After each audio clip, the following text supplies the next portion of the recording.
তালিম সরকারের আপনার স্বরাষ্ট্র উপদেষ্টা কালকে 19 এপ্রিলে কি বক্তৃতা রেখেছে।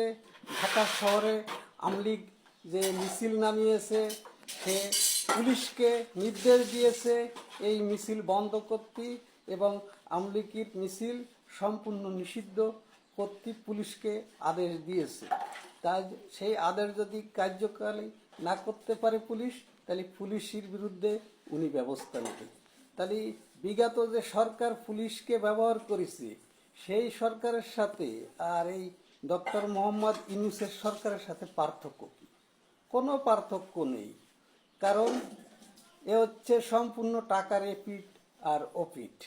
তা আপনি পুলিশের দিয়ে একটি রাজনৈতিক দলকে এরম বলে জব্দ করতে চাচ্ছেন, বা রোডে নামতে দেবেন না, মিটিং মিছিল করতে দেবেন না, সমাবেশ করতে দেবেন না।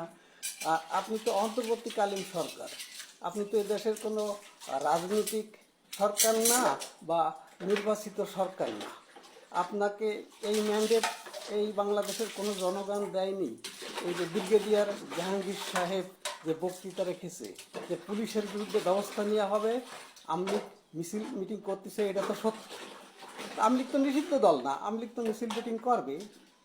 আপনি স্বরাষ্ট্র উপদেষ্টা, আপনারা এতবার পদত্যাগ করতে গেল বাংলাদেশের নাগরিকরা, আপনি তো করলেন না। আপনি বলেন যে আমি যদি কাজ ঠিক করে দিতে পারি তাহলে আমি কেন পদত্যাগ করব?